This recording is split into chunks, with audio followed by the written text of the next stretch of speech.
మీ business ఏదైనా మీ ఊర్లో promotion చేయాలంటే అది సుమన్ టీవీతోనే సాధ్యం. ఇప్పుడే సంప్రదించండి. నాతో పాటు మా పాప కూడా ఇక్కడే పడుకుంటుంది.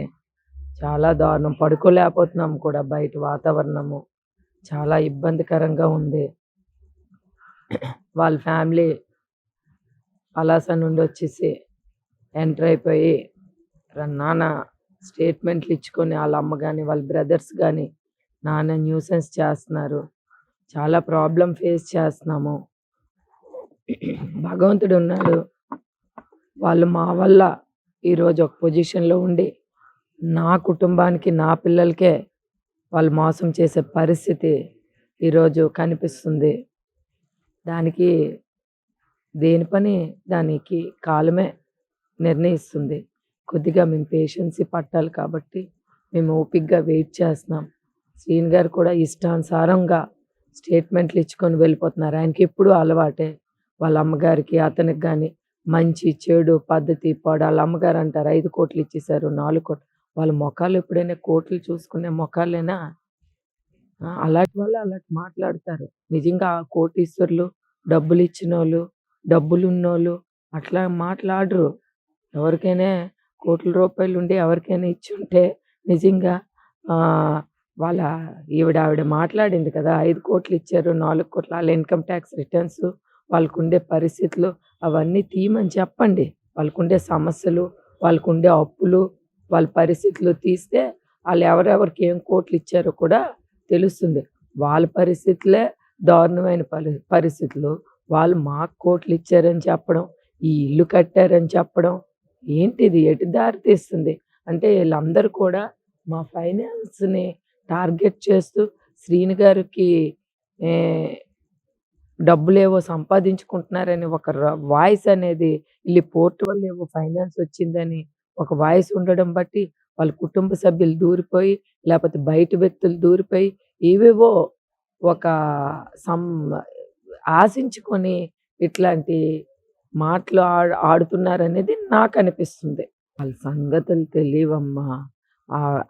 ఆళ్ళ విషయాల కోసం నేను ఎక్కువగా మాట్లాడదలుచుకోలేదు. ఎందుకు అనంటే నాకు చాలా ఛానల్సు ఆవిడకేదో లైవ్‌లో పెడతాము. మీరు ఆవిడకి మాకేం సంబంధం? ఆవిడతో నేనేం మాట్లాడతాను? ఒక క్షణం అంటది, నా మీద అసత్య ప్రచారాలు చేస్తున్నారు. నాకు డిఫేమ్ చేస్తున్నారు. నా క్యారెక్టర్‌ని ఇచ్చేస్తున్నారు. నా పిల్లల మీద కూడా తప్పుడు మాట్లాడుతున్నారని. మరి మాట్లాడరమ్మా! తప్పుడు మాట్లాడరా? నువ్వు ఒక పెళ్ళైన స్త్రీవి. నీకొక ముగ్గురు పిల్లలుండి, నీకొక హస్బెండ్ ఉండి, నువ్వు ఇతరిళ్ళల్లో ఫ్రెండ్స్ అనుకోని పడుకొని, ఇతర వ్యక్తులతోని మ్యారీడ్ అయిపోయిన వ్యక్తులతోని ఒక 50, 60 సంవత్సరాలు ఉండే వ్యక్తితోని టూర్‌లెళ్ళిపోయి అలాగెవరైనా ఎళ్తారా హిందూ సాంప్రదాయంలో? వేరే జంటతోని ఎవరైనా నీకు ముగ్గురు పిల్లలుండి నీ హస్బెండ్‌కి వదిలేసి నువ్వు వేరే జంటతోని టూర్‌లెళ్ళిపోయి ఒకే రూమ్స్‌లోని పడుకుంటే అది ఫ్రెండ్ అంటారా? అడల్టరీ లీగల్ అనుకోని, చట్టాల కోసం మాట్లాడుకొని, ఒక సాంప్రదాయమైన వ్యక్తి చేసి అలాంటి వ్యక్తి కోసము మేము అసత్య ప్రచారాలు చేస్తున్నామా? కళ్ళతో చూసినవి, వాస్తవాలు ఆవిడ చేస్తున్న బిహేవియర్స్‌ని మాట్లాడుతున్నాం. నిజంగా ఆళ్ళ కుటుంబ సభ్యులు ఎవరైనా ఉంటే ఆళ్ళ అత్తవారి సైడ్ నేను ఒకటే రిక్వెస్ట్ చేస్తున్నాను. వాస్తవాలు ఆవిడకి ఇప్పటికైనా ఆవిడ క్యారెక్టర్ కోసం మీరు బయటకొచ్చి మాట్లాడండమ్మా. దయచేసి మీకు నేను సపోర్ట్‌గా ఉంటాను. ఆ! మీ ఎవరి పేర్లు నేను బయటికి చెప్పను. ఎందుకంటే వాళ్ళ తాలూకా వాళ్ళే చెప్తారు. వాళ్ళ ఫ్యామిలీ మెంబర్సే.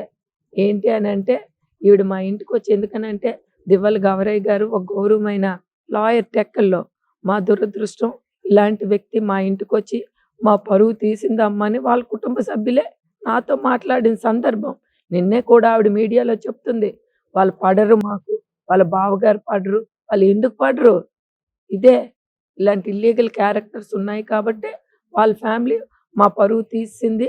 ఈళ్ళకి ఎవరితో పడితే ఆవిడ ఇలాంటి ఇల్లీగల్ రిలేషన్‌షిప్స్ మెయింటైన్ చేస్తుందని వాళ్ళు యాక్సెప్ట్ చేయలేదు కాబట్టే ఈ సిట్యుయేషన్స్ మేము కూడా ఈరోజు ఆ విషయంలోనే విభేదించి మా ఆవిడెవరు మా ఇళ్లల్లో డాన్సులు చేయడానికి. మా ఇళ్లల్లో డాన్సులు చేస్తే మేమెలాగ ఊరుకుంటాం. మా ఇళ్ళల్లో వీడియోస్ పెట్టుకొని తను ఫోటోస్ పెట్టుకొని వాట్సాపుల్లంట అన్నిటిల్లంట స్క్రోల్ చేసుకొని ఆవిడేదో ఊరిపోసుకొని చచ్చిపోతే శ్రీను గారు ఇంట్లో పెట్టుకున్నారనుకోని శ్రీను గారు అదే మాట్లాడుతున్నారు. ఆవిడ అదే మాట్లాడుతుంది. ఏమైనా బుద్ధి బుర్ర ఆవిడకంటే ఒక అవగాహన లేదో, లేపోతే ఆవిడ ఒక బ్యాక్‌గ్రౌండ్ లేదో, ఆవిడ పరిస్థితి ఏంటో మరి మనకి ఎక్కువగా తెలీదు గానీ, నేనెందుకంటే ఎక్కువగా తెలిసినప్పటికి కూడా ఆవిడ కోసం నాకు ఎక్కువగా మాట్లాడవలసిన అవసరం లేదు. ఆవిడకి మాకు ఎలాంటి సంబంధాలు లేవు. కాబట్టి నేను శ్రీని గారికి అడుగుతున్నాను. జగనన్నకి మోసం చేయడం ఏంటండి? నీకొక ఎమ్మెల్సీ పదవిచ్చా. నువ్వు 2024లో ఎమ్మెల్యేగా కంటెస్ట్ చేసావు. 19లో జగనన్న గౌరవంగా నీకొక ఎంపీ పదవిచ్చారు పోటీ చేయమని. నువ్వేంటండి ప్రజలకి ఒక ఆదర్శంగా ఉండాలి గానీ, ఇదేంటండి చీప్‌గా, ఇంత నీచాతి నీచంగా, వరస్ట్‌గా ఎవరైనా ఇట్లాగ పొలిటీషియన్స్ ఎవరైనా ఉన్నారా? 175 వైఎస్ఆర్ ఎవరు ఇట్లాంటి బిహేవియర్ నాకు కనిపించలేదే. ఎవరికి భార్యలొచ్చేలా రోడ్లెక్కారు చెప్పండి? ఎవరి భార్యలొచ్చారు? ఏ భార్య వచ్చింది భర్త కోసం? ఎమ్మెల్యేస్, మినిస్టర్స్ ఇష్యూలో ఎవరైనా వచ్చారా? 175 ఎమ్మెల్యేస్‌లో ఏవో ఉంటాయి రూమర్స్. అల్లాలిలుగా, ఇల్లిల్లుగా మీడియాలో రావచ్చు. ఫ్యామిలీ మెంబర్స్, కూతుర్లు ఎవరొచ్చండి హస్బెండ్ మీద ఇలా మాట్లాడారు? పోలీసులున్నారు, వ్యవస్థుంది, చట్టముంది. వాళ్ళేం చేసుకోవాలో ఆవిడ చేసుకుంటారు. మాకు సంబంధం లేదు. ఆవిడెలా మా ఇంటికొస్తది? ఆవిడకొచ్చే రైట్ ఏటి? ఆ క్షణమే చెప్తుంది. మాకు ఆయనకి ఏం సంబంధాలు లేవు. పెళ్లి చేసుకోలేదు. ఇలాగో నాకు నాకొక హస్బెండ్ ఉన్నారు. నాకొక పిల్లలున్నారు. డిఫేమ్ ఆవిడెలాగొస్తది మా ఇంటికి? డిఫేమ్ అవ్వదండి ఇలాంటి పనులు చేస్తే. ఇంకొకళ్ళ ఇళ్ళలకొచ్చి, ఇంకొకళ్ళ కుటుంబాల్లో దూరితే ఎవరైనా ఊరుకుంటారా? మళ్ళీ ఎదుటి వాళ్ళు డిఫేమ్ చేస్తారని పిచ్చి మాట్లాడుతుందేంటి? ఆవిడ మెంటల్ కండిషన్ బాలేదా? ఆవిడ క్యారెక్టర్ బాలేదా? ఏంటనేది ఆవిడ ఫస్ట్ ఆఫ్ ఆల్ గమనించుకోవాలి. ఈయన గారితోని ఒకే రూమ్‌లోన, ఒకే బెడ్ మీద, ఒకే దీని మీద ఎవరైనా అలాగుంటారండి? డాన్స్‌లేసుకొని, ఇవి చేసుకొని, వీడియోలు పెట్టుకొని, బిహేవ్ చేసుకొని, మేము అసత్య ప్రచారాలు చేస్తున్నామా? నువ్వొక క్యారెక్టర్ ఉన్న అమ్మాయివా? ఆ! ఎంత చెత్త పనులు నువ్వు చేసుకొని ఎవ ఎ మమ్మల్ని రిటర్న్ నువ్వు మాట్లాడితే మాకలాగా ఏది పడితే అదే మాట్లాడడం మాకు రాదండి. వాస్తవంగా ఏదుంటే అదే మేము మాట్లాడతాం. అలాంటి వ్యక్తుల కోసం అసలకి నేను మాట్లాడను. దమ్ముందా నీ హస్బెండ్‌ని పట్టుకొని రా. నేనెలాగ మా ఇంట్లో ఉన్నానో, మా భార్య మీద ఆవిడ అసత్య ప్రచారాలు చేస్తుందని నువ్వు కుటుంబ సభ్యులను పట్టుకొని రా. నీ అమ్మని, నాన్నని, మీ వోళ్ళని అందరిని పట్టుకొని రా. మేము మాట్లాడతాం అప్పుడు. మీ అమ్మని రమ్మను, మీ నాన్నని రమ్మను. నీ అత్తవారిని రమ్మను. అందరిని రమ్మను. నిజానిజాలు తేలుతాయి. మేమేం అసత్య ప్రచారాలు చేయడం లేదు. మా ఇంటి దగ్గర నువ్వేం ధర్నా చేస్తావు? నీకుండే రైట్ ఏటి? నీకుండే హక్కేంటి మా ఇంటి దగ్గరొచ్చి ధర్నా చేయడం? దాన్ని బట్టే కదా ఆవిడ క్యారెక్టర్ అలాంటిది. సిగ్గు, లజ్జ ఏమైనా ఉందా? ఇంకొకళ్ళ ఇంటి దగ్గర వచ్చి ప్రచారాలు చేయడానికి. నువ్వే వీడియోలు పెట్టుకున్నావు. నీ పరువు నువ్వే తీసుకున్నావు. మేమేంటి తీసేది? మా ఇళ్ళల వీడియోస్ నువ్వే పెట్టుకున్నావు. ఏమంటే అడల్టరీ లీగలని నువ్వే అంటున్నావు. ఏదో సుప్రీం కోర్ట్ ఒక జే చ జీవో ఇష్యూ చేసింది. అడల్టరీ లీగల్ అనుకోని ఏదో అనుకోని. నువ్వు దాన్ని పట్టుకొని నువ్వే యూజ్ చేసుకొని నువ్వే మాట్లాడుకుంటావు. మేమేం అసత్య ప్రచారాలు చేశామండి? చెప్పమనండి. తన కుటుంబ సభ్యుల్ని తెమ్మనండి. మేము అసత్య ప్రచారాలు చేశామా? అబద్ధాలు ఆడామా? శ్రీను గారు ఆళ్ళ అమ్మ, అన్నదమ్ములు మాట్లాడితే మేము రియాక్ట్ అవుతున్నాం కదా! మేము వాస్తవాలు మాట్లాడుతున్నాం. శ్రీను గారు ఆళ్ళ అమ్మ, అన్నదమ్ములు కూడా ఫేస్ టు ఫేస్ వచ్చి కూర్చోమనండి. నా చుట్టాలు, నా బంధువులు, నా చుట్టాలు, ఆళ్ళ చుట్టాలు ఒకటే. ఆళ్ళెదురుగా శ్రీను గారు ఆళ్ళ అమ్మ పరిస్థితి, శ్రీను గారు ఆళ్ళ అన్నదమ్ముల పరిస్థితి మొత్తం కడిగి పడేస్తారు. మొత్తం సినిమా పడేస్తారు. అందరికి పట్టుకొనొస్ బయటోళ్ళకైతే మీడియాల ముందు, సోషల్ మీడియాల ముందు బయటోళ్ళకి ఫ్యామిలీ విషయాలు తెలియవు. అందరు రిలేటివ్స్ ఒస్తారు. చుట్టాలొస్తారు. బంధువులొస్తారు. మొత్తం సినిమా చూపిస్తారు. దమ్ముందా శ్రీను గారు ఆళ్ళ అమ్మకి, అన్నదమ్ములకి, మా చుట్టాలకి మా చుట్టాలు, ఆళ్ళ చుట్టాలు ఒక్క చుట్టాలే. బయట వాళ్ళు కాదు. రమ్మనండి ఆళ్ళ అమ్మకి. రమ్మనండి శ్రీను గారు ఆళ్ళ బ్రదర్స్‌కి. ఫేస్ చేయమనండి. నిజాయితీగా మేము మాట్లాడతాం. ఆళ్ళకి నిజాయితీ. ఏం మనుషులండి. ఉండడానికి ఇల్లు కూడా లేదు. ఆళ్ళొచ్చేమో మాకు కోట్లిచ్చామంటారు. ఆళ్ళేదో పెద్ద దీనిలాగా ఆళ్ళ స్థితిగతి మా వల్ల పైకొచ్చి ఇవన్నీ నాకు మాట్లాడుకోవాల్సిన అవసరమండి?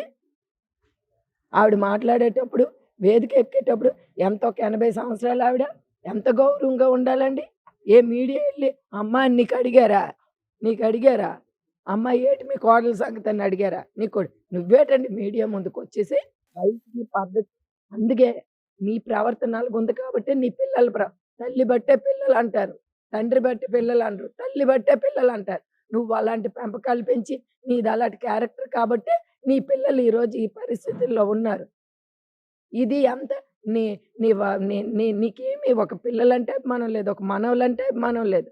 విచిత్రం అండి. ఏ రోజు కూడా ఒక్కరోజు కూడా శ్రీను గారు కష్టాల్లో ఉండేటప్పుడు పలాస ఒక్కరోజు కూడా తన పిల్లలకి గాని, మనవళ్ళకి గాని, శ్రీను గారికి గాని ఒక భోజనం కూడా ఇన్వైట్ చేయలేదు. ఆవిడకి చెప్పమనండి ఆత్మసాక్షిగా తలగడేసుకొని మంచం కింద పడుకొని నేను కష్టాల్లో ఉండేటప్పుడు నా కొడుక్కి నేను చూసుకున్నాను అని ఒక్కరోజు ఒక్క మాట చెప్పమనండి.